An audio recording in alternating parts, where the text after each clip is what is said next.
Alors, avec nous en direct de Rabat pour parler de cette restructuration du gouvernement, Mehdi Fakir, analyste politique. Bonjour Mehdi. Alors bonjour. Nous avons un gouvernement réduit, condensé, plus de technocrates. Alors justement, quel est votre regard d'analyste sur la question ? Il faut dire aujourd'hui que nous sommes devant un réingéniering de la structure gouvernementale qui a été décidé, et au-delà bien sûr des considérations purement arithmétiques de redimensionnement des nombres des portefeuilles ministériels, c'est, je dirais, un réingéniering dans le fond, dans la mesure où il faut aujourd'hui parler d'une meilleure efficacité gouvernementale avec la suppression de certains départements qui n'avaient pas de raison d'être et la suppression de départements dans le sens où les prérogatives de certains départements ministériels sont désormais remplies et réalisées par des instances soit constitutionnelles, soit réglementaires ou administratives. Je parle principalement du département de la communication. Également, il y a une volonté pour faire de la structure gouvernementale un réceptacle des futurs choix et des futures options que le Maroc va prendre au-delà d'un seul et un unique programme gouvernemental. Oui, alors justement, les directions que le gouvernement va prendre, alors les plus gros portefeuilles sont conservés, celui de l'économie, l'agriculture. Alors, selon vous, qu'est-ce que cela dit sur le futur plan économique du Maroc, justement ?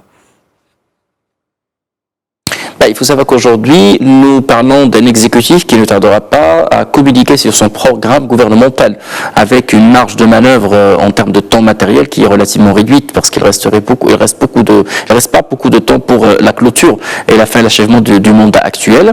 Mais le plus important, à mon avis, c'est le long terme. Nous parlons d'un nouveau modèle de développement. Et l'action de l'État est conditionnée en partie par l'action du gouvernement.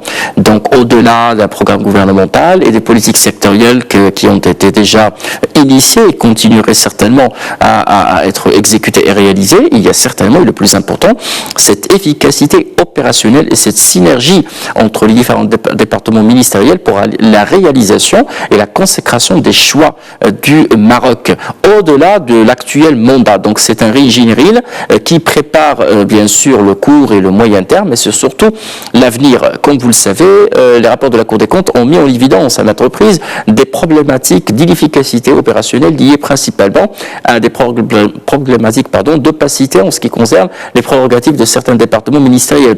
Beaucoup de projets bien sûr ont été pénalisés par des problèmes de communication et il y a des freins d'ordre bureaucratique qui ont malheureusement pénalisé très sérieusement l'action de l'exécutif.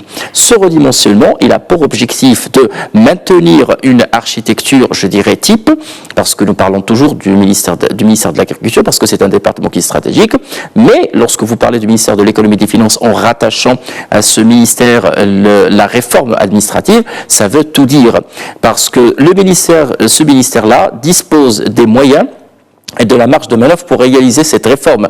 N'oublions pas que le Maroc aujourd'hui est en train d'exécuter, de mettre en évidence et de mettre en pratique la loi organique des finances qui oblige à avoir un rendement et un résultat, et plutôt une performance budgétaire sur la base des résultats. Oui, et vous avez parlé justement des secteurs stratégiques, des portefeuilles stratégiques. Alors le portefeuille de la communication disparaît. Qu'est-ce que cela veut dire selon vous ?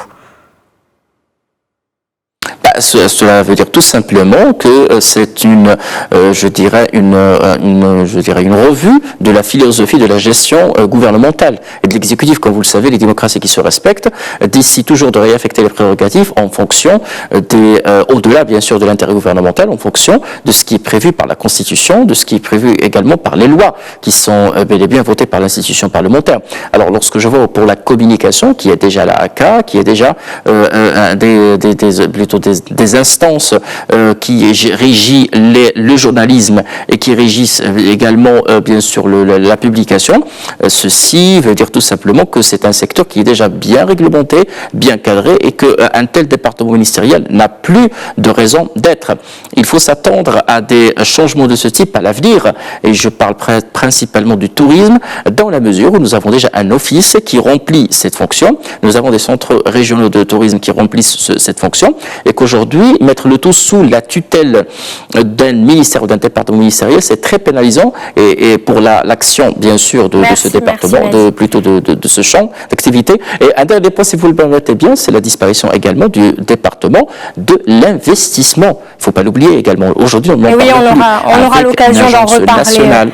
Merci Mehdi Fakel, merci d'avoir accepté de répondre à nos questions. On se retrouvera peut-être dans une autre édition pour en parler davantage.